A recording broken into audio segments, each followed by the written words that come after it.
Randy Wang has the week off. He'll be back with us on Monday. That is, unless he's the big Powerball winner. Then we're never going to hear from him again. 800-222-KABC is the telephone number, 1-800-222-5222.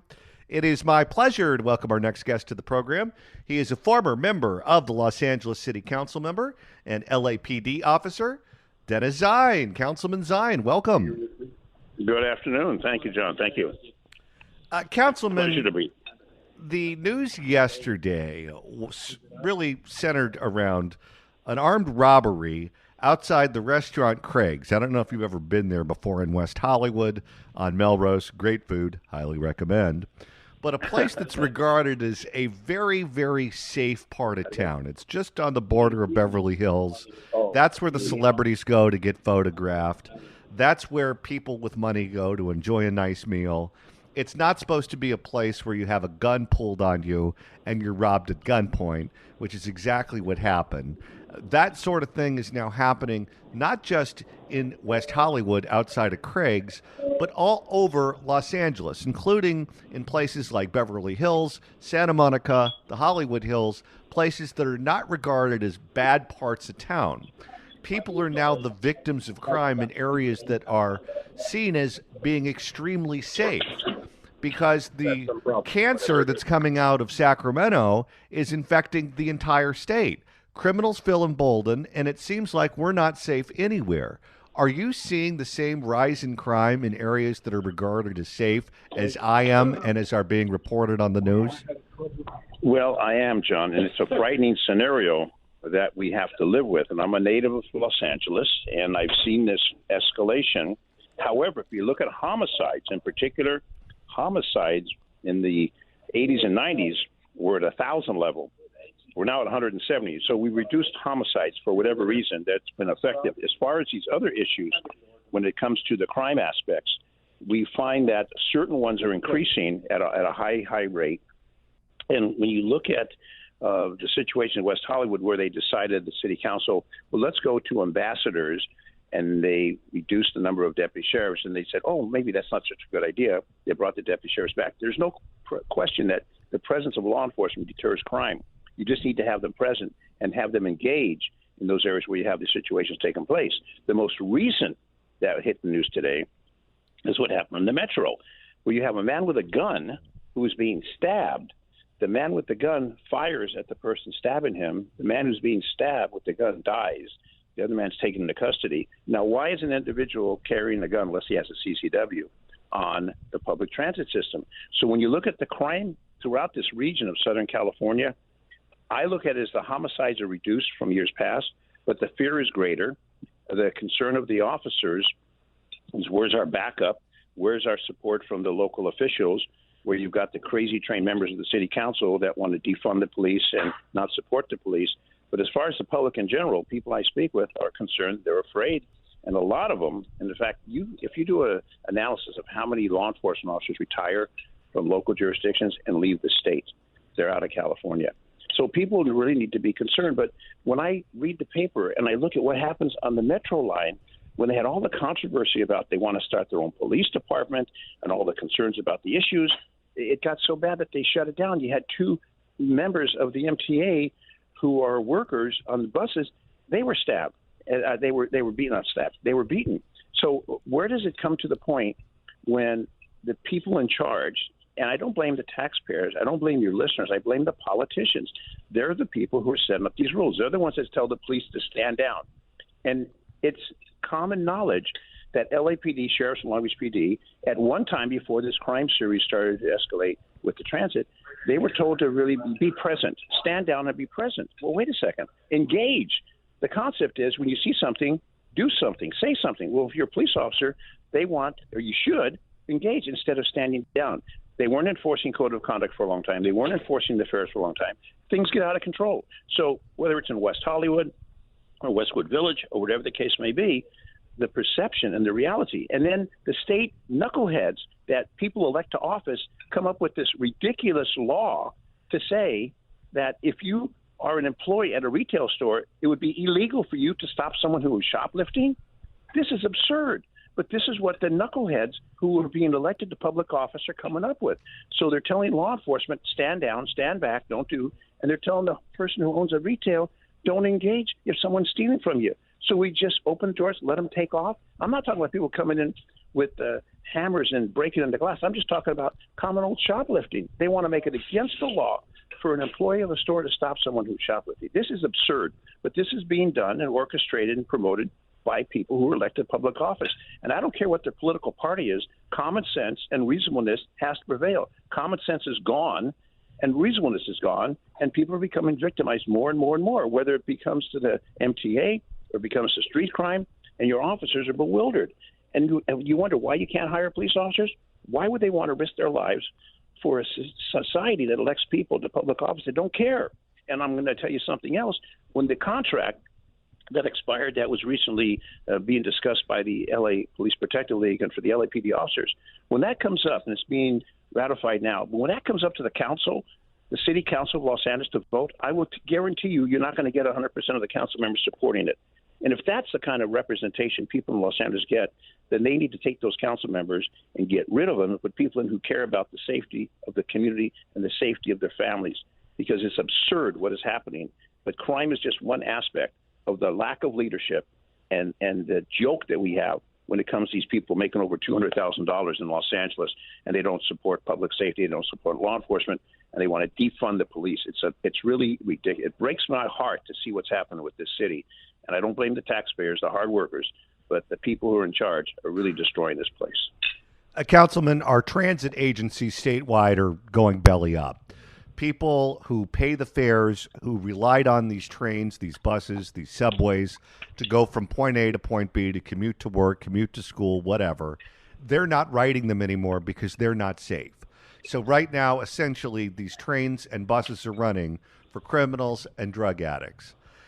Because they know they're going belly up, instead of saying, all right, if you're the MTA or BART or whichever agency you're referring to, instead of saying, hey, okay, we need to move heaven and earth to make sure our trains, buses, and subways are safe so people who pay the fares can go back to riding them. Instead of saying that, they say, let's go to Sacramento and ask Gavin Newsom for a bailout. That's their inclination. Let's get more taxpayer dollars from the people of California, and let's not fix the problem that's preventing the fare-paying riders from using the trains. And there's great fear. There's great fear. I've ridden it. I will not ride it unless I'm armed. I don't wear a watch when I'm on it because I'm concerned about being ripped off. I've been accosted on it. I've called 911 on it because of the concerns I've seen from the red line to the orange line and back and forth through the San Fernando Valley. I've gone to Long Beach on the blue line. I don't feel safe. And if people don't feel safe, they're not going to ride. The ridership is not going to go up. But when you tell the police and you say, well, now we're going to start our own agency, which is an absolute joke to think they're going to get people to join transit to operate MTA when they don't have a police department. That's why they contracted, because they couldn't get anybody to work the organization. So the leadership is what is concerned. But people's rights and people's liberties and people's opportunity to live a happy, safe life and ride public transit so they can get off the freeways and get out of congestion, it's destroyed by the people who are in charge of the system. And that's the problem. I'm not going to complain about Karen Bass. I think her heart's in the right place. But when it comes to these other people that make these decisions, they have no idea of reality. And the listeners and the people that use it are the ones who are suffering every single day. They ride in fear. If they have to ride it because there's no option, they ride in fear. And that's not the way it should be. We're speaking with former Los Angeles City Councilman Dennis Zine. Councilman, we're going to vote next year in the primary in March. Typically, we vote in June, but because it's a presidential election, they moved it up to March, so California would be relevant in the primaries. Unfortunately, it doesn't look like we're going to be relevant in the primaries at all. Joe Biden is way ahead of his two Democratic challengers. Donald Trump is way ahead of all the Republicans running in that primary. So California is not going to make the difference in either primary. That's the likely scenario. However, everyone else who's running for office has to be on the ballot in March, too. And one of the things that worries me is our race for district attorney, because there are a number of candidates who are viable, who have great credentials, who would be much better in that office than George Gascon. I think it's entirely plausible that Gascon doesn't make it to the November ballot. I think he might get knocked out in the primary. If that happens, that would be a good thing because we wouldn't have 4 more years of George Gascon, or at least the threat of 4 more years of George Gascon. However, he would have almost a year in that office left where he could do as much damage as he wants to the people of Los Angeles County. He could use that office, weaponize that office to get revenge on the people that kicked him out. Whenever you're fired from a job, they don't let you pack up your own stuff. They bring in a security guard with a box so that way you don't hurt the organization. Even if you quit on your own accord, 2 weeks is usually the limit because they don't want you sticking around too long. If we fire this man from office and he gets to hang around for another year, almost a year, that to me is almost worst case scenario because the damage that man could inflict with a year left on the clock, knowing he never has to face the voters again, is something that keeps me up at night. What are your thoughts on that? I agree with you 100%. We know that almost 100% of his deputy district attorneys voted against him on the recall. They voted against him. They don't support the man. We know that he keeps on talking about law enforcement, indicting police officers, deputy sheriffs, etc. He hasn't received one conviction.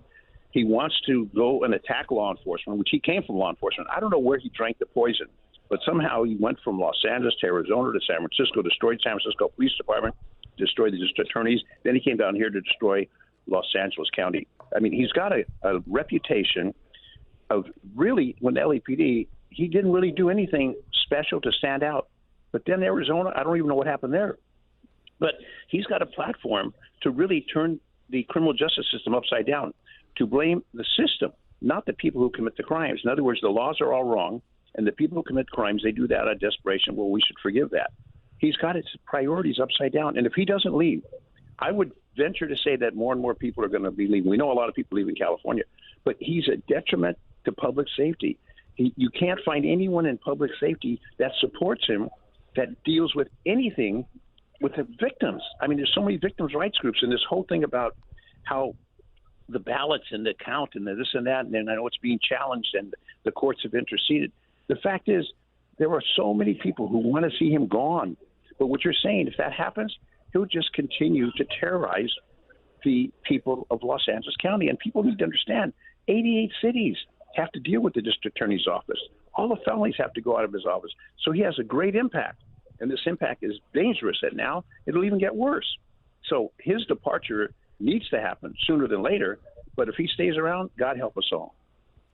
Yesterday, we had Councilwoman Tracy Park on the show, who replaced Mike Bonin as the councilwoman from District 11, which includes Venice and Mar Vista and much of coastal Los Angeles. She ran on the platform of cleaning out the homeless encampments and cleaning up her district. And she's following through with that. They've been cleaning up encampment after encampment, and she, in her office, goes into these encampments and offers them services, offers them help. They can choose to accept that help or they can choose to decline that help. Whatever the case may be, they got to go. She's not letting the encampments stay on the streets of her district in coastal Los Angeles. And she's unapologetic about it. She said, the law is the law. I'm going to enforce the law. I'm going to ask the LAPD to enforce the law, and I'm not going to apologize for doing it. If you don't want to follow the rules, if you don't want to follow the law, fine, do it someplace else. You're not doing it here. And she's seeing real progress in that district. I was in that district over the weekend, and for a place that under Mike Bonin's leadership was dirty and disgusting and had trash everywhere and encampments everywhere, she's starting to clean it up, and it looks new, it looks fresh, it looks inviting, it looks like a place where you want to spend your free time. I asked her the question, are your colleagues watching what you're doing in Venice, which was a tough district regarding homelessness prior to her being elected to office? And she said she doesn't pay attention with what they're watching and what they're not watching. She's just worried about cleaning up her district. What do you think the other council members are doing right now as she's making great progress in coastal Los Angeles? Do you think they're taking notes and they're going to do what she's doing in their districts? Or do you think that they are ignoring it? I think they're ignoring it. And I heard the broadcast yesterday, and I support Tracy. She's doing a great job. She's a wonderful councilwoman. She's one of the exceptions that's doing a great job representing her community. And that community was being trashed by Councilmember Bonnet. So I commend her. But she's one of the few that's doing it. The others that have this anti-law enforcement, anti-everything policy except let things go to hell, they're not going to listen. They're not going to change. Those are the folks that are going to vote against the police contract. Tracy's going to vote for the contract. She's going to support the police. The police support her. The officers working Pacific Division do support her, and she supports them. And that relationship helps the people. But other council members do not want to acknowledge or support the police. And when they call for disarm officers in city council chambers because we don't want them to carry guns, well, this is absurd. But a sitting council member made that motion. This is the problem. Tracy Park and that representation she does is going to help that part of the city of Los Angeles. But you got some, and it seems to be a growing number, that have a total opposite attitude towards public safety, towards the LAPD, and it's a pro suspect. It's a pro do whatever you want, steal whatever you want, wherever you want, let the community go deteriorate. She's doing a great job, and I commend her for that. But again, what you're saying, some of those council members, and I call them the crazy trained members of council, would not support something like that. And I'm sure that she has a difficult time working with some of those other individuals. I'll tell you this, what we learn from what she's doing makes you happy and makes you sad. It makes you happy because you know that if the government does what they're supposed to do, you can make progress and it won't take long to see that progress, to see it come to fruition. What makes you sad about it is that the others aren't doing it. The others are just allowing their districts to deteriorate into the train wrecks that they're in. Exactly. And when it came to the catalytic converters, you had council members that saying, well, we don't want to arrest people for stealing catalytic converters. We don't want to turn them into criminals. Well, you're a criminal if you steal it. The other council member complained to the manufacturers they need to make them more secure. You're under the car. They have to take a hacksaw. You want to make it more secure? It's absurd with some of these council members. The focus that they have is totally against logic and common sense. And they're the ones who are destroying the police department. They're the ones who are creating havoc in the community. And they're the ones that say we need to have an unarmed environment. We don't want to be offensive. No, you need to combat crime with people who know what to do. Tracy Park does that. Other council members do that. But unfortunately, some of the new breed people totally against that. And we'll see if my prediction comes true when that ratification for that LAPD contract comes up. You're not going to get 100% of the votes, which is sad. Do you think there will be enough votes to push it through? I do. I think there'll be enough common sense council members that will support the members, the hardworking members who've gone without a contract for over a year. There'll be members who will support them. Majority will. But you're going to have those that are on the other side of the fence. And if it was up to them, they wouldn't have the police. They just let chaos continue. So taxpayers, if you're a victim of crime, then realize it's incumbent upon your elected officials to support it. And I want to touch one more thing on this controller's report about arrests by LAPD. Every arrest is made after a crime report is written, and a crime report is done by a victim. And if a victim describes the individual a certain way, that's what the numbers are. So if you want to analyze who's committing crimes, look at the crime reports. Many people don't make crime reports. They just forget about it. But the written crime reports identify a suspect. When you look at the identification of suspects and you wonder what the reports are coming out to be, those are people committing crime. You're not making that stuff up. But people want to say the cops are racist and they're bigots and they're this and they're that. Except when you're a victim, then, man, I wish the police were there to help me and protect me. They're there to protect you in spite of some of the knucklehead, crazy trained council members. Former Los Angeles City Councilman Dennis Zine. Councilman Zine, if people want to read your rants and raves, how can they do that? It's in Valley News Group, and it's also online at City Watch. City Watch online at City Watch. All right. Councilman Zine, thanks so much for stopping by. Always a pleasure. Thank you. It's 1:25. Let's take a look at the roads. Day, Pee Wee Herman edition of the John Phillips Show, Talk Radio 790 KABC. If you want to email the show, you can do so at johnnydon'tlikeshow@gmail.com. That's johnnydon'tlikeshow@gmail.com. And, of course, if you want to listen to podcast editions of this show over the weekend, because there won't be any new editions on Saturday or Sunday, just download it wherever you download your favorite podcasts, and you can go ahead and do that whenever you'd like. 790 KABC welcomes Beck and Phoenix to the Kia Forum on August the 7th. Tickets are on sale right now at Ticketmaster.com. However, if you're caller number 9 right now at 888-790-5222, that's 888-790-5222, you'll win a pair of tickets to the show. All of this furnished by our friends at Live Nation. Good 35 on this Throwback Thursday, Pee Wee Herman edition of the John Phillips Show, Talk Radio 790 KABC. Coming up at the top of the hour, we're going to talk to former Assistant U.S. Attorney Paul Moore, so make sure you stick around for that. Last night on Fox News' Hannity, Florida Governor Ron DeSantis appeared. Hannity, of course, is the Fox News host that hosted California Governor Gavin Newsom on his program. Hannity flew across the nation to Sacramento, interviewed Newsom from the governor's mansion, and they talked about any number of subjects, both local and national, for an entire edition, I guess, of Hannity. I guess they split it up over several nights, but it was, I think, an hour-long interview. During that interview, Hannity asked Newsom if he would be willing to go on his program and debate Florida Governor Ron DeSantis, because Newsom is known to take shots at the Florida governor for his policies in the Sunshine State. Newsom said he would do it. So last night, DeSantis appeared on Hannity, and Hannity asked DeSantis if he would be willing to come on his program and debate Gavin Newsom. DeSantis said yes. So according to Politico, an aide to Newsom told Politico that the governor confirmed the fact that he was in and will participate in this debate. Newsom's office had sent a formal request offer to Fox News last week with proposed debate dates of November 8th or November 10th. The request called for Hannity to serve as the sole moderator for a 90-minute forum that will be aired on Fox News that would not include an in-studio audience and would air live, meaning they wouldn't record it over the weekend and split it up the way they did with the one-on-one interview between Sean Hannity and Gavin Newsom. So as I sit here thinking about this, I have a number of thoughts. First and foremost, neither one of these guys are stupid. Every once in a while, you'll find people in politics who move their way up the food chain who are truly dumb people. You have others who are just beyond their best-by date, and they can't perform the way they could at one point in time. Joe Biden comes to mind.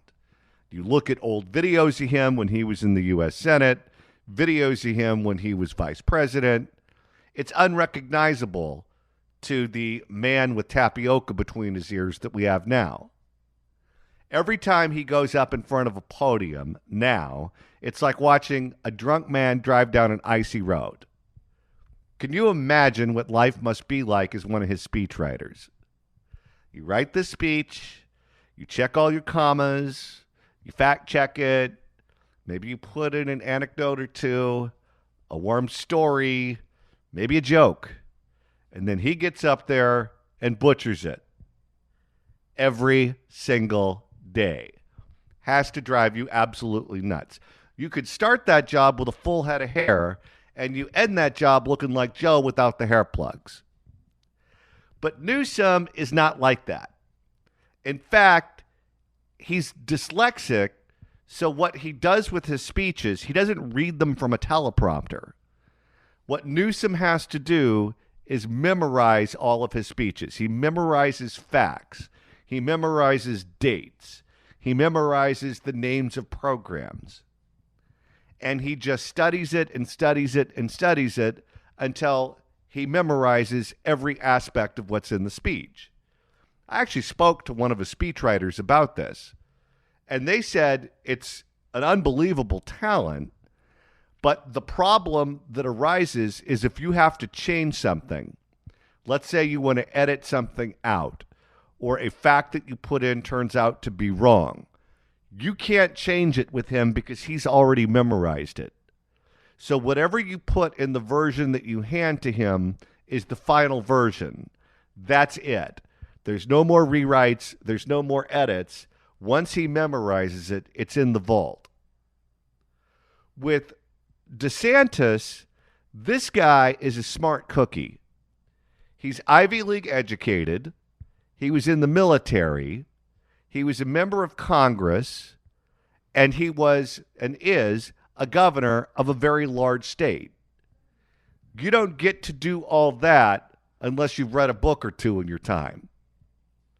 He probably understands the policies better than any Republican who's running for president right now. The knock on him is that he is not a warm and fuzzy person. The knock on Newsom is that he's a complete sleazebag. Neither one are dumb, but they have problems with their personalities that are standing in the way of them becoming president. If DeSantis had a knockout personality and he was out there campaigning against Trump, he might be in a different position right now in the polls that he's in right now. In fact, I believe the reason that his people won't let him go on many of the national shows that he should be on right now are because they don't think he's likable enough. That's the reason I believe he's not on the Today Show. He's not on Good Morning America. He's not on with Gayle King. He's not on those Sunday shows. He's not on CBS Sunday Morning. They believe that on those warm morning shows that aren't geared towards political animals, that he'll come off like a jerk. And I think his people are doing him an unbelievable disservice. He's smart. He understands the material. Put him out there and let him talk to Savannah Guthrie. Put him out there and let him talk to Gayle King. He will know much more than they do.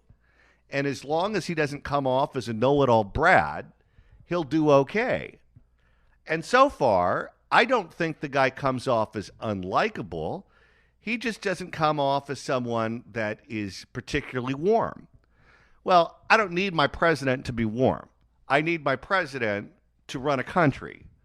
And he has run that state of Florida like a Swiss clock. So I wouldn't be afraid of him coming across as being a competent administrator who knows how to run the executive branch. That's his selling point. Put him out there and let him demonstrate that. With Gavin Newsom, he's not there to compete with Ron DeSantis. I know that's the theory behind this debate.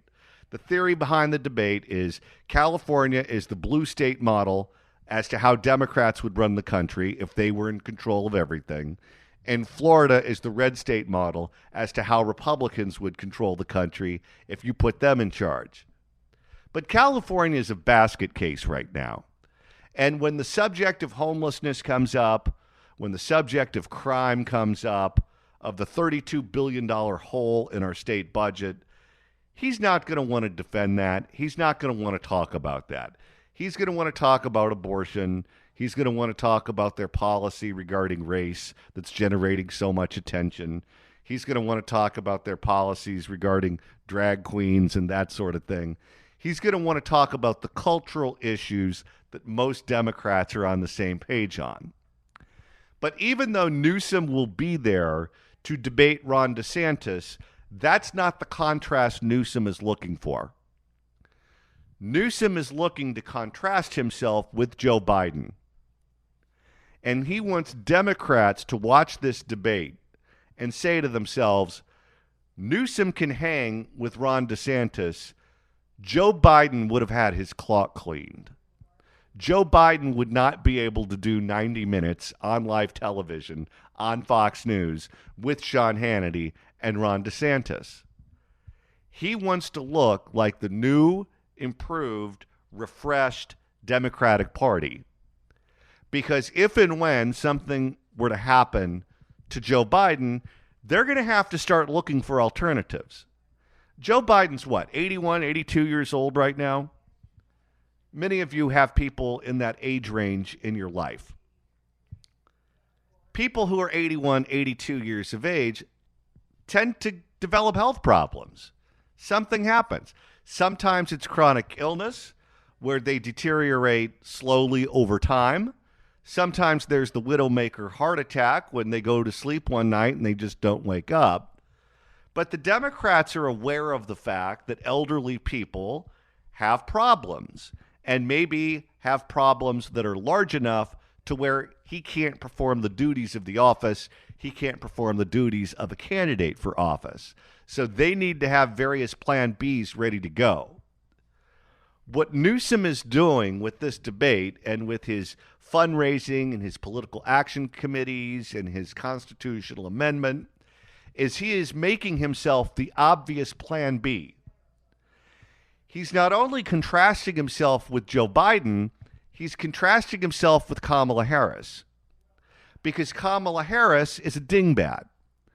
You put her up on stage with Ron DeSantis, the referee would stop the fight. She wouldn't go 12 rounds. I don't think she'd make it out of the first round. It would be over. There'd be Joe on the outside of the ring throwing in the white towel, telling the referee, stop the fight. She couldn't do it. And Democratic voters who understand all of this are going to watch this debate, and Newsom doesn't have to win. Newsom doesn't have to embarrass Ron DeSantis. He doesn't have to embarrass Sean Hannity. He just has to show up, and he has to hang around, and he has to make his arguments for 90 minutes. And Democrats will come to the determination that he is head and shoulders better than Joe Biden and head and shoulders better than Kamala Harris. He's not going to want to talk about his record. He's not going to want to talk about the condition of the state of California. That's in the rearview mirror for him. Even though he's technically still governor of California, he's a lame duck. He's not looking at what's on his plate right now. He's looking at the future. He's not going to get kicked out of office. The recall attempt qualified in his first term. It failed. He's not going anywhere. He never has to face the voters of the state of California ever again. We are not his audience. He could care less what we think at this point.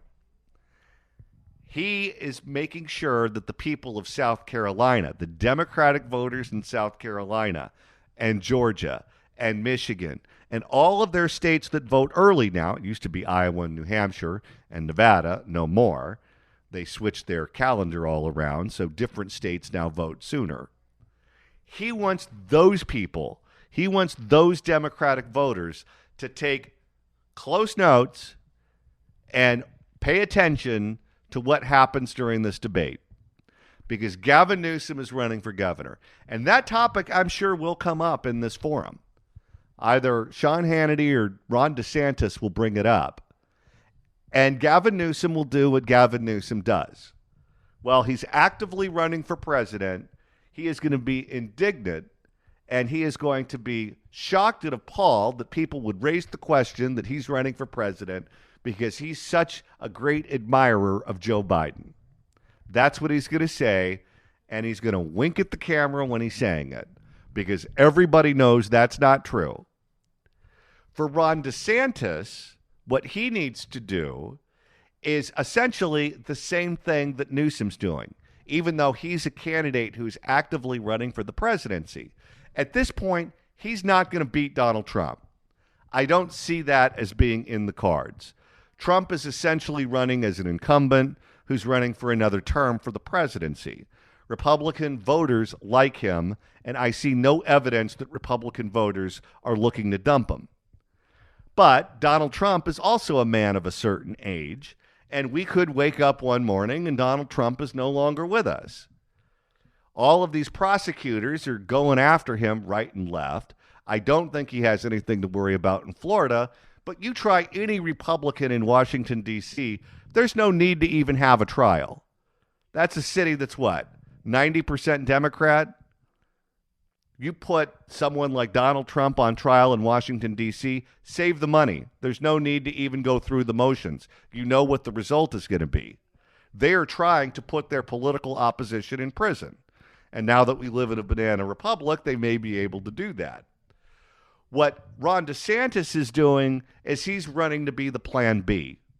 He's running to be the guy who's the next one in line to step in and take over the mantle as the Republican leader in the presidential election should something happen to Donald Trump. In many ways, Gavin Newsom and Ron DeSantis are in the exact same position. They can't beat their party's nominee, who's over the hill, but they can be warming up in the bullpen and be ready to go if and when the manager slowly walks out to the pitcher's mound and starts tapping his left arm as he looks towards the bullpen, because that's when one of these two guys, maybe both of them, enter the game. It's 1:50. Let's take a look at the roads. ABC. On this Throwback Thursday, Pee Wee Herman edition of the John Phillips Show. If you want to email the show, you can do so at johnnydon'tlikeshow@gmail.com. That's johnnydon'tlikeshow@gmail.com. Former Assistant U.S. Attorney Paul Moore joins us at the top of the hour. This is Talk Radio 790 KABC.